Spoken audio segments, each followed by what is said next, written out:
I'm going to start with Tim Geithner. Tim Geithner is under attack. They're coming at him from the right. They're coming at him from the left.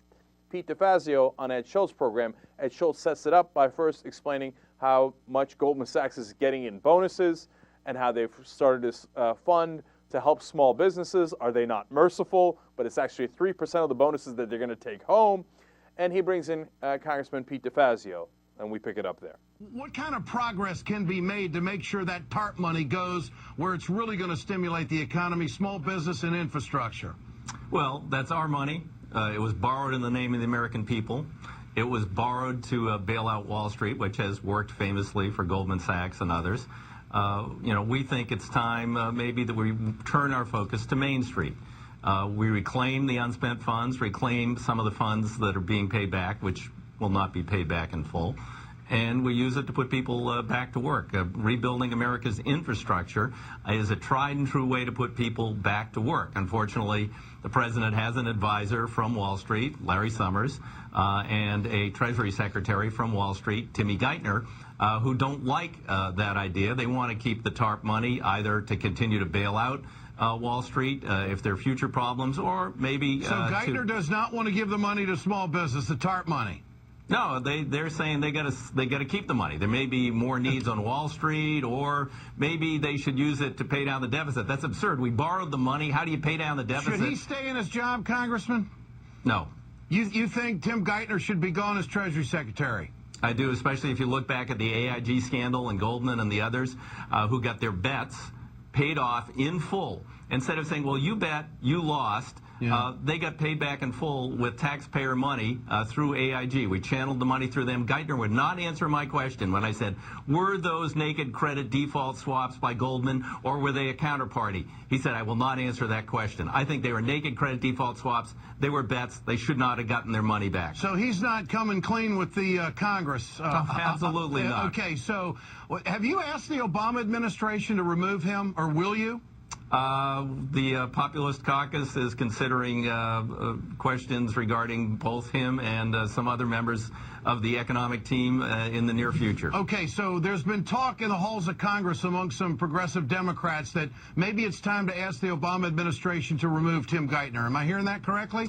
Yeah, he's being failed by his economic team. Their total orientation is Wall Street, not Main Street, not real jobs. I mean, okay, let's get past all the Goldman bailout and all that stuff.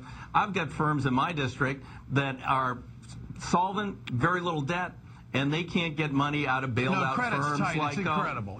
like Wells Fargo. It's absolutely ridiculous. Well, what was this announcement a few weeks ago that they were going to get money to the community banks? Where the hell's that? Good question. I can't tell you. Okay, so the Obama, so they made an announcement that they were going to get this TARP money to community banks, but you don't know where that is right now. Nope, we're still waiting. There's no new lending to my small businesses in my communities. And how many congressmen in the House do you think would go along with Geithner's removal? Well, when you mention either Geithner or Larry Summers, as they were mentioned in the Democratic caucus on jobs on Monday night, there are boos and cries of derision. I think there's a growing consensus in the caucus. We need a new economic team that cares more about jobs, Main Street, and the American people than it does about Wall Street and huge bonuses. I tell you what, Congressman, this job summit thing that's coming up in the White House in December, it's like the Super Bowl of the economy, or at least a major playoff game. That's how I see it. Well, we may have to sacrifice just 2 more jobs to get millions back for Americans. I hear you. Now, those are strong words, man. He's got to go.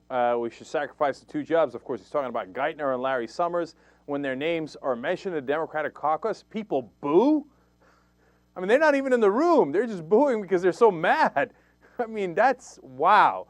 And now as to Congressman DeFazio's substantive points, they're right on the head. First of all, you said that we were going to give to the big banks, Tim Geithner and Larry Summers, and that would come down to the smaller banks, the community banks, and that would eventually get to the small businesses.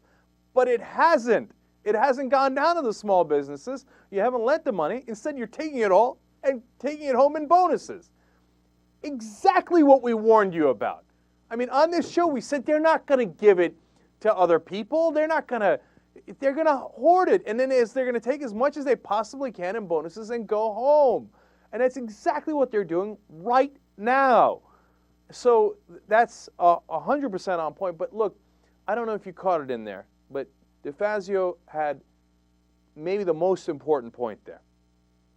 He said when he had Geithner in front of him, he asked him, that $13 billion, and that's a lot of money, that went from the American taxpayer to AIG to Goldman Sachs. That was a bet that we paid off on AIG's behalf to Goldman Sachs. Was that a naked credit default swap, or were they a counterparty? Now, I know that's confusing. Let me just, again, clarify that for you because it's so important. If they're a counterparty, that means they were hedging their bet. And that happens in business all the time. Like if you're growing corn and you're not sure what the corn market's going to be by the time your crop comes in, you hedge your bet. And you might do what they call a derivative on that, right? So if you're a counterparty, that's normal business to some degree, okay, to a large degree. But if it's a naked credit default swap, it's just a bet. They have nothing to do with it, and they just made a casino bet. They bet on black or they bet on red. And paying that off with our money, I mean, that we've had guests, some of the top economists in the country on our show saying, well, that ought to be criminal, okay? I mean, that's crazy. It's like paying off, some crazy gambler's bets with taxpayer money. Charles Barkley loses $8 million, or Bill Bennett does, or something at a casino, an American taxpayer picks up the bill. Why? Why would we do that?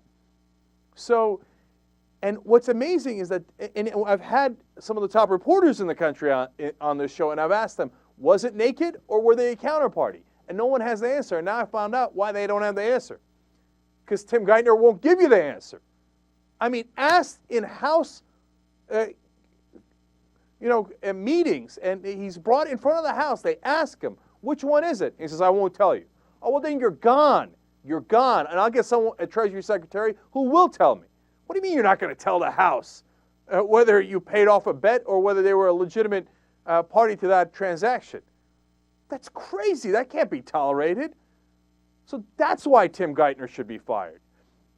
A government watchdog came out just this week with a report, a scathing report about Tim Geithner, saying that he funneled not just Goldman Sachs $13 billion, but overall to the top banks through AIG, taxpayer money, of $27 billion.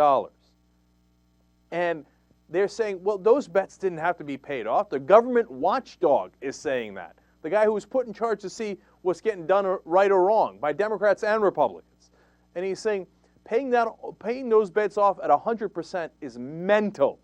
I mean, if you're going to pay them off at all, their best case scenario on the open market, if they were going to try to get their money back from someone that wasn't the government, at best would be 60%.